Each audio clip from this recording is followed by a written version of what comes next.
Hello, New York.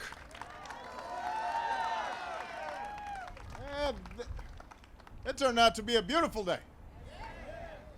Well, it's wonderful to be here with all of you. Take a seat, relax. First of all, I want to thank Governor Cuomo for that great introduction and the great job he's doing.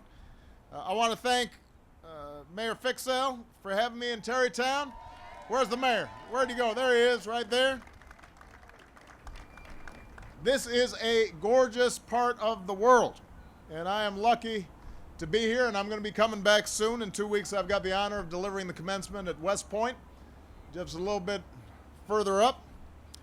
But today, I'm here along with our Secretary of Transportation, Anthony Foxx,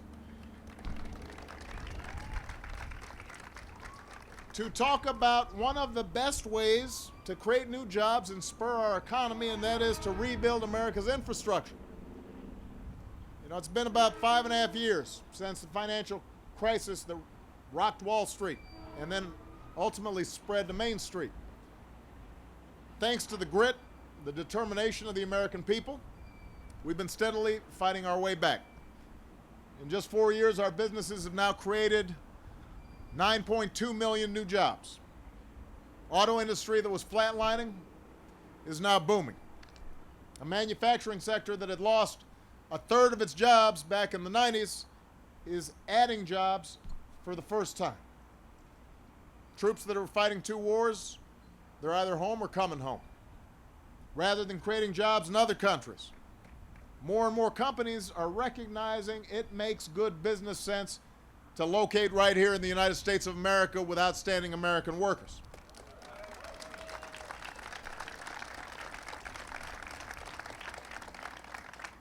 So we've made progress, but here's the thing, we could be doing a lot more. We could make the decision easier for businesses to locate here in the United States, here in New York State, if we do a better job rebuilding our roads, rebuilding our bridges, upgrading our ports, unclogging commute times. The alternative is to do nothing and watch businesses go to places that have outstanding infrastructure. Now, behind me is the old Tappan Zee Bridge, longest bridge in New York and one of the busiest bridges around. As any commuter will tell you, it is crowded. It carries a lot more traffic than when it was built back in 1955. At times you can see the river through the cracks in the pavement. Now, I'm not an engineer, but I figure that's not good. But right now, thanks to the efforts of Governor Cuomo, thanks to your outstanding congressional delegation led by Nita Lowey and including Elliot Engel and Sean Patrick Maloney and Jerry Nadler, all of whom are here today. Stand up, congressional delegation. We're proud of you.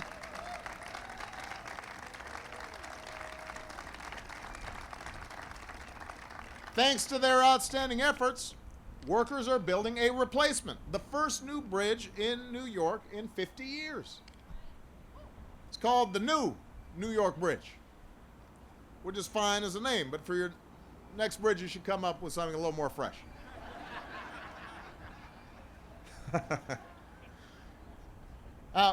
Here's the thing. Now, this never happens. You are building this bridge ahead of schedule. 3 years ago, after Republicans in Congress refused to pass multiple bills that would have put construction workers back to work, I took action on my own to fast-track the permitting process for major projects like this one. Normally, it would have taken 3 to 5 years to permit this bridge. We did it in a year and a half. In a year and a half.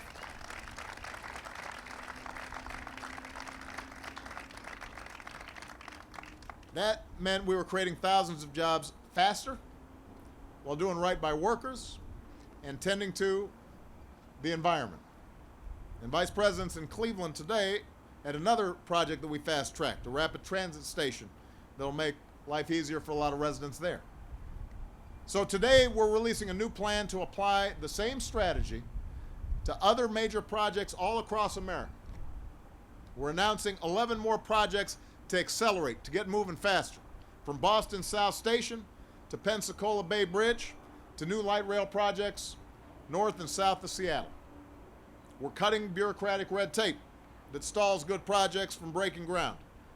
We're launching a new national permitting center to implement these reforms. We are aiming to put every major infrastructure project on a public dashboard so everybody can go online, track our progress, hold us accountable, make sure things are coming in on time, on budget. Make sure your taxpayer money is being used well, but also make sure that we're putting folks back to work rebuilding America. That's our goal.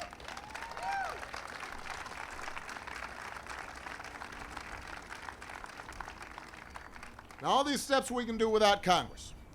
And all these steps mean more good jobs, because nobody was hurt worse than construction workers by the financial crisis. The housing market plummeted. And a lot of guys in hard hats and a lot of gals in hard hats, suddenly they were off the job. And that's why the Recovery Act, back in 2009, 2010, included the most important public works jobs program since the New Deal, jump-starting more than 15,000 construction projects around the country. Over the past 5 years, American workers have repaired or replaced more than 20,000 bridges, improved more than 350,000 miles of American roads. 4 years ago, when we were just starting to clear away the damage from the financial crisis, the unemployment rate for construction workers stood at 20%. In fact, it was over 20%. Today, we've cut it by more than half. But we can do better. We can build better, and we have to. We've got ports that aren't ready for the next generation of cargo ships. We've got more than 100,000 bridges that are old enough to qualify for Medicare. We've got leaky pipes that lose billions of gallons of drinking water every single day, even as we've got a severe drought in much of the West. Nearly half our people don't have access to transit at all, and I don't have to tell you what some of our airports look like. Building a world-class transportation system is one of the reasons America became an economic superpower in the first place. But over the past 50 years, as a share of our economy, our investment in transportation has shrunk by 50%. Think about that. Our investment in transportation has been cut by half. You know what other countries are doing? European countries now invest twice as much as we do.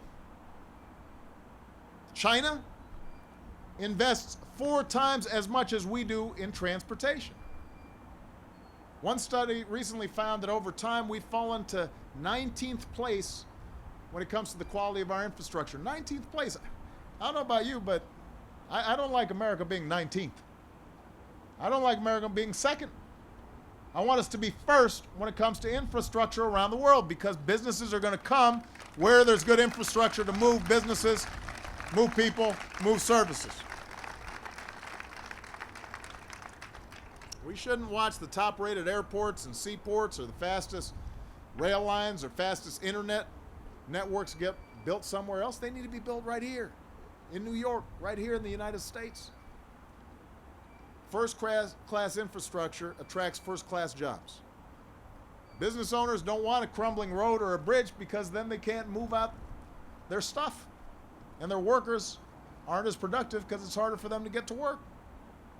They want to set up shop where there's high-speed rail and high-speed broadband, high-tech schools, self-healing power grids, new ports, tunnels. That allows them, when they make goods here in America, to move those goods out and sell them all around the world. Now, unfortunately, helping states and cities fund infrastructure is one of Congress's chief responsibilities. And you've got some outstanding members here, but let me just talk a little bit about Congress right now. If they don't act by the end of the summer, federal funding for transportation projects will run out. Will run out. There will be no money. The cupboard will be bare. And all told, nearly 700,000 jobs would be at risk over the next year. That's like the population of Tampa and St. Louis combined. Right now, there are more than 100,000 active projects paving roads and rebuilding bridges, modernizing our transit systems. States might have to choose which ones to put the brake on. Some states are already starting to slow down work because they're worried Congress won't untangle the gridlock on time. And that's something you should remember every time you see a story about a construction project stopped, or machines idled, or workers laid off their jobs. And that's why earlier this year, in addition to fast-tracking projects, working with Secretary Fox, I put forward a plan to rebuild our transportation infrastructure in a more responsible way. It would support millions of jobs across America. It would give cities and states and private investors the certainty they need to plan ahead and invest. And it wouldn't add to our deficits because we'd pay for it in part by closing wasteful tax loopholes for companies that are shipping jobs overseas, that are in the tax code right now, and that we could clean out and help pay to put folks back to work rebuilding America. Now, so far at least, Republicans who run this Congress seem to have a different priority. Not only have they prevented, so far, efforts to make sure funding's still in place for what we've already got, but their proposal would actually cut job-creating grant programs that have funded high-priority transportation projects in all 50 states. They'd cut them by about 80%. And they can't say it's to save money because at the very same time they voted for trillions of dollars in new tax cuts, weighted towards folks at the very top. So you think about that for a second. Instead of putting more workers back on the job, they put those workers' jobs at risk. Instead of breaking ground on new projects that improve quality of life for millions of people, they voted to give a massive tax cut to households making more than $1 million a year. Instead of making investments that grow our economy by growing the middle class, they're still convinced that prosperity trickles down from the very top. If you want to tell them what you think about that, don't worry, because usually they show up at ribbon cuttings for projects that they refuse to fund. And here's the sad part. Rebuilding America, that shouldn't be a partisan issue. My favorite president happens to have been a Republican, a guy named Abraham Lincoln, in my home state of Illinois. And it was Lincoln who committed to a railroad connecting east to west, even while he was struggling mightily to hold together the North and South. It was a Republican, Dwight Eisenhower, who built the interstate highway system. It was Ronald Reagan who said that rebuilding our infrastructure is an investment in tomorrow that we must make today. Since when are the Republicans in Congress against Ronald Reagan? But that's part of the problem. We've gotten so partisan, everything's becoming political. They're more interested in saying no because they're worried that maybe, they'd have to be at a bill signing with me than they are at actually doing a job that they know would be good for America. It's time for folks to stop running around saying what's wrong with America. Roll up your sleeves and let's get to work and help America rebuild. That's what we should be doing.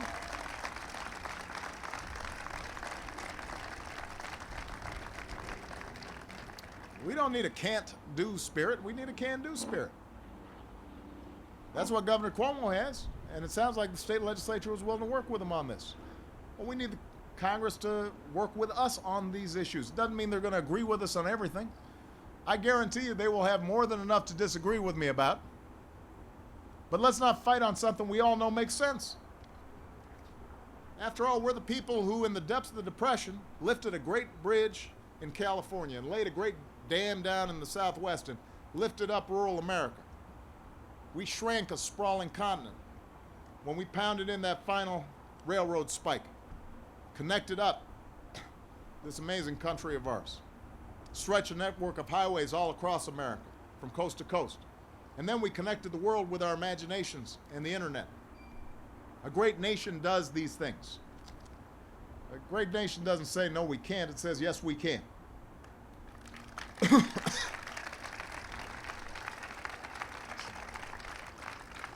So the bottom line, Tarrytown, is America doesn't stand still. There's work to be done. There are workers ready to do it. Some of them are here and they're already on the job doing the work. We're proud of them.